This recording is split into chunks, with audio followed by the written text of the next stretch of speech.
Notre prochain invité, il ne vient pas nous voir souvent. C'est surtout pas un reproche, mais je pense qu'avec toutes les fonctions qu'il a occupées, ben, il manque peut-être un petit peu de temps pour venir nous parler à la télévision.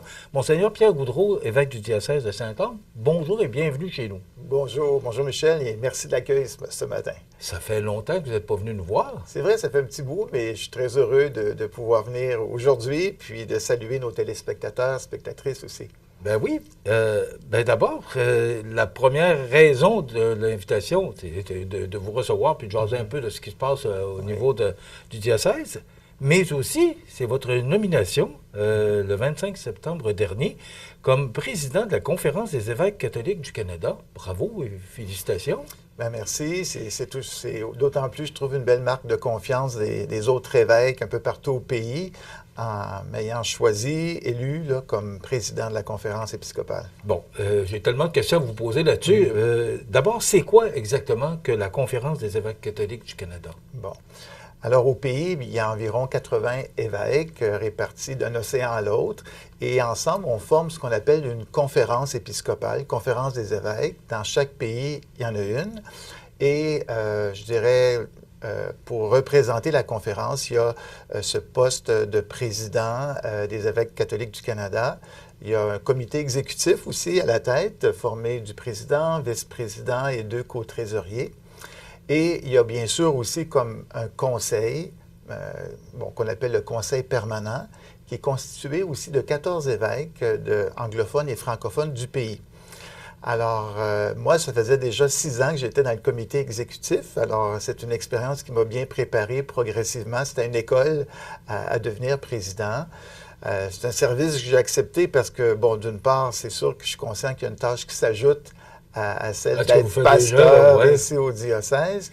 Mais essentiellement, le président, bien, c'est lui qui convoque une fois par année tous les évêques canadiens à se réunir. On appelle cela l'assemblée plénière, qui dure une semaine. Et c'est aussi moi, comme président, qui va animer cette rencontre sur les différents thèmes, sujets qui tiennent à cœur les évêques. En plus de l'assemblée plénière, il y a aussi le comité exécutif et le conseil permanent, donc que le président convoque, anime assez régulièrement. Aujourd'hui, avec les facilités technologiques, on a beaucoup de rencontres plutôt en ligne. Et je deviens aussi par le fait même comme un porte-parole plus officiel, soit avec les médias nationaux, soit des fois en lien avec le Vatican et la conférence épiscopale ici au pays.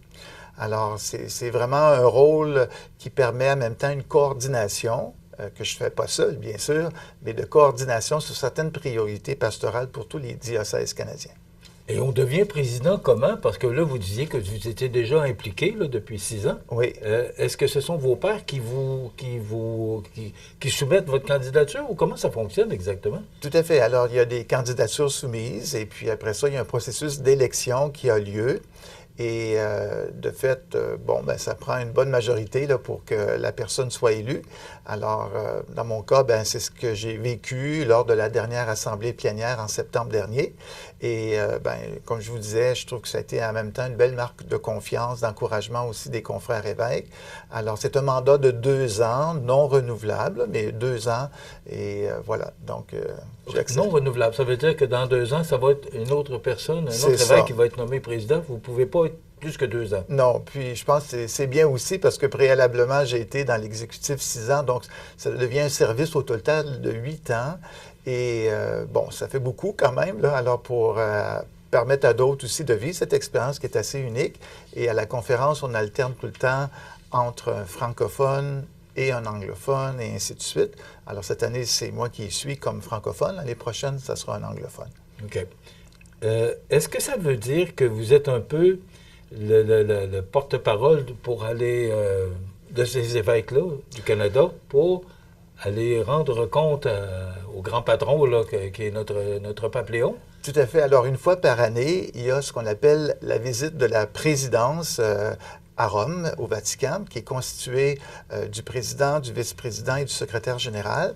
Et durant environ 2 semaines, ça nous permet d'abord, bien sûr, d'avoir une audience avec le pape, ce sera cette fois-ci le pape Léon, alors pour s'entretenir avec lui, l'écouter aussi sur certains enjeux et faire le lien entre, bien sûr, le pays ici, l'Église au Canada et bien sûr, son souci pastoral pour l'Église universelle. C'est toujours une rencontre qui est très riche, unique. Hein? C'est un privilège de pouvoir le rencontrer pendant au moins une demi-heure.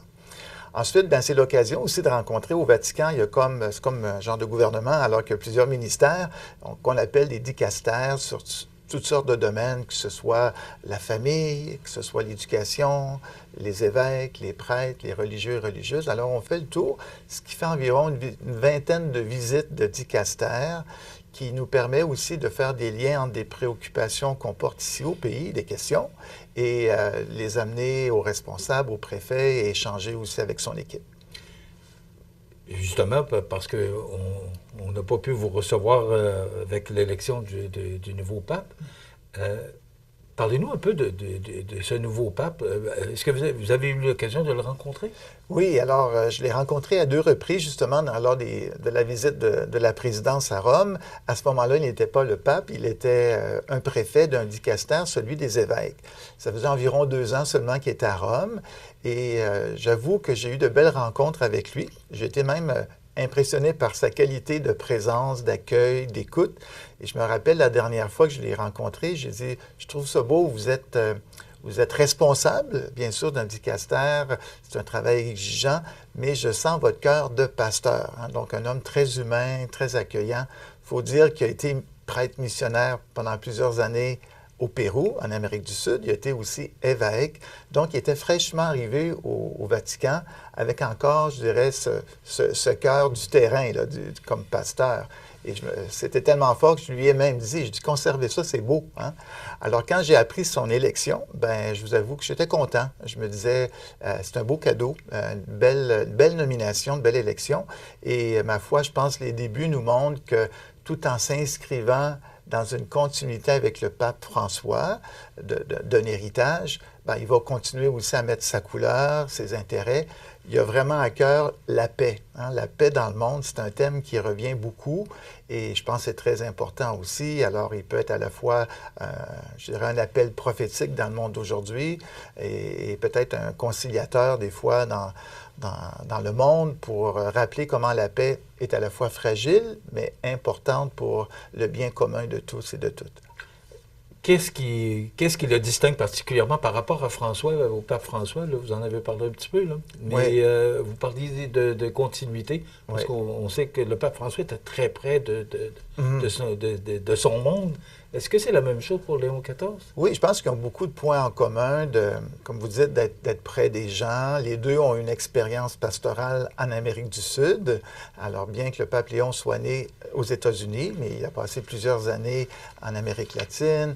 Il y a cette sensibilité, cette cause je dirais, de la proximité, entre autres, avec les personnes appauvries. Pour lui, c'est très important.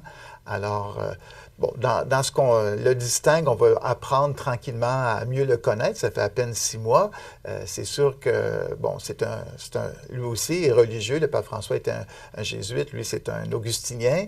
Alors, il a un petit peu à cœur peut-être la pensée de Saint-Augustin, son message. Mais je pense que là, on sent déjà que ce qui lui tient à cœur, c'est vraiment le thème de la paix dans le monde. Et ça, je m'attends à ce qu'il revienne beaucoup. M. Goudreau, tandis qu'on vous a avec nous, il faut, parce que vous êtes d'abord évêque du diocèse de Saint-Claude, ça fait quand même plusieurs années que vous êtes avec nous. Le temps passe vite, ça va bientôt faire 8 ans, là, déjà, au mois de mars prochain. Ah, oui. OK.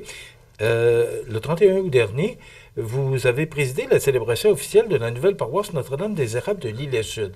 Moi, ça m'amène à vous poser 2 questions. D'abord, comment se porte notre diocèse? Bien, écoutez, je pense qu'il se porte bien, dans le sens que je vois de la vitalité. Je fais souvent des visites pastorales. Je vais en avoir encore une cet automne. Alors, il y a un dynamisme. Il y a en même temps des grands défis. On n'a pas à se le cacher, que ce soit parfois la relève de bénévoles, que ce soit au niveau, je dirais, même financier. C'est une réalité, mais en même temps, je pense qu'il y a un désir ferme de continuer la mission. Puis ça, c'est une bonne nouvelle. OK. Vous parlez d'aspect financier et ça m'amène à vous poser justement cette question-là par rapport à la nouvelle paroisse. Pourquoi cette nouvelle paroisse? Pourquoi on a décidé de procéder à la nomination d'une nouvelle paroisse?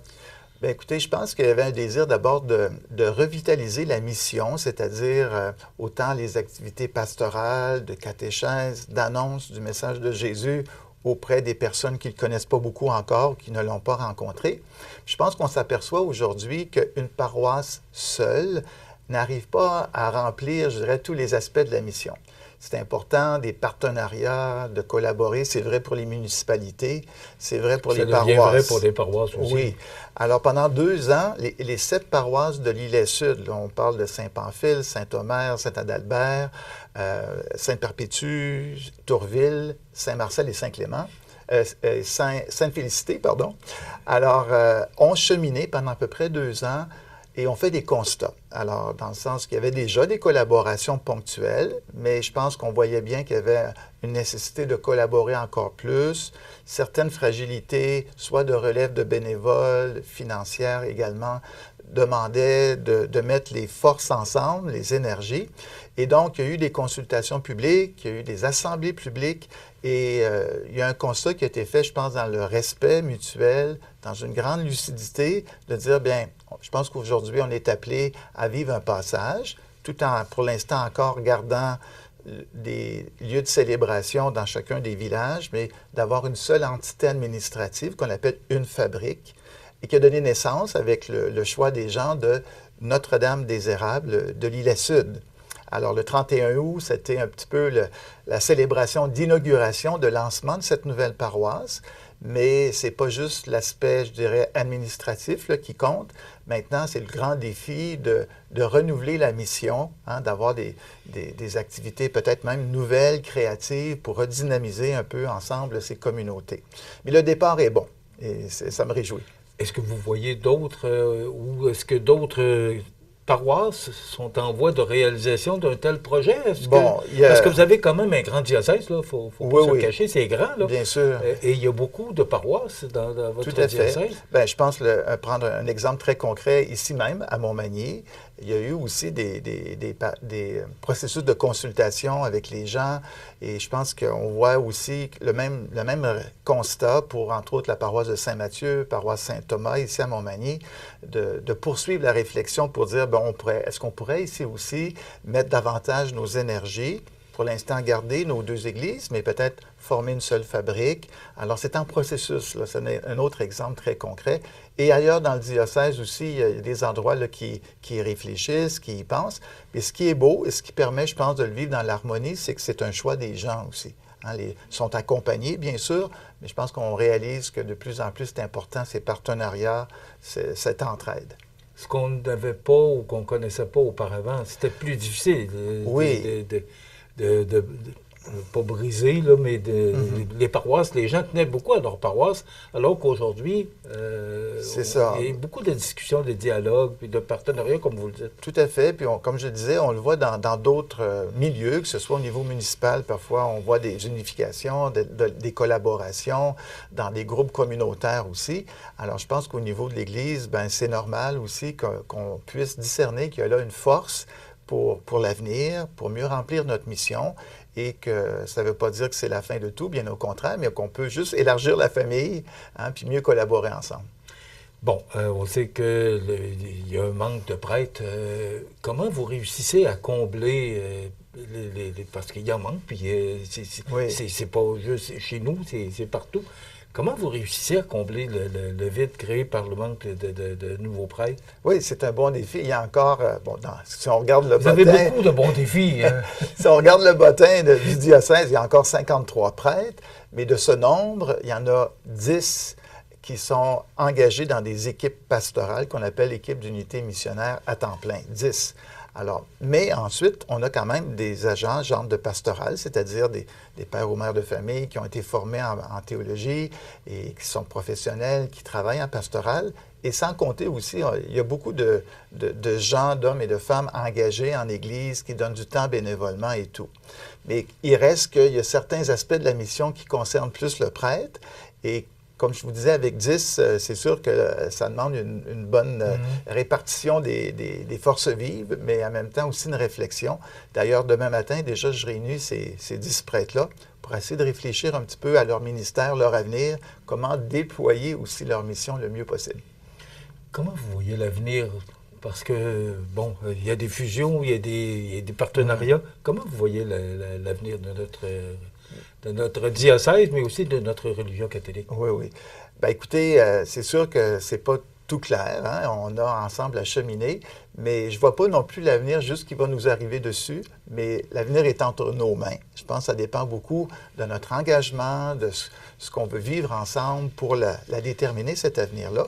Moi, je suis confiant, je suis animé d'espérance aussi, puis je me dis, quand je regarde autour de moi, oui, il y a des défis, mais en même temps, il y a des hommes et des femmes en Église qui ont le goût de continuer à marcher ensemble, à rêver d'une Église plus dynamique, plus belle, plus accueillante. Alors, je me dis, c'est possible. Donc, peut-être que l'Église sera peut-être un peu plus petite qu'avant, mais pas moins vivante. Je pense que on prend beaucoup l'image du sel, ça ne prend pas beaucoup du sel pour donner de la saveur. Bien, je me dis, c'est un peu ça aussi les communautés de foi. Pas besoin d'être si grandes pour donner de la saveur dans le monde d'aujourd'hui. Quand on parle de fusion, je termine là-dessus, quand on parle de fusion, ce sont les gens qui vont vous voir au diocèse. C'est toujours la décision des gens qui sont en place et non le diocèse qui décide de faire des fusions. Bon, c'est important de le mentionner. C'est ça. Alors, bon, les gens ne viennent pas me voir nécessairement directement, mais on a un service d'accompagnement des paroisses qui se rend sur le terrain, qui accompagne dans une réflexion les gens. Et quand on écoute puis qu'on prend conscience que les gens désirent vraiment un projet d'unification, on les accompagne jusqu'au bout. Maintenant, si on voit que pour une raison ou l'autre, les gens ne sont pas encore prêts, bien, on respecte ça aussi. Mais en même temps aussi, c'est important d'être réaliste sur alors qu'est-ce qu'on va faire, par contre, pour continuer la mission. Alors, de fait, oui, c'est pas moi qui d'avance un plan pour déterminer ces projets-là, mais je souhaite beaucoup que ça vienne en accompagnant les communautés, les gens, les paroisses, pour le discerner ensemble. Merci beaucoup d'avoir été avec nous et félicitations pour cette belle nomination. On est bien fiers de vous voir président de la Conférence des évêques catholiques du Canada, Monseigneur Pierre Goudreau. Merci beaucoup. Merci beaucoup. C'est un plaisir de vous recevoir à nouveau. Ça fait plaisir. Merci beaucoup.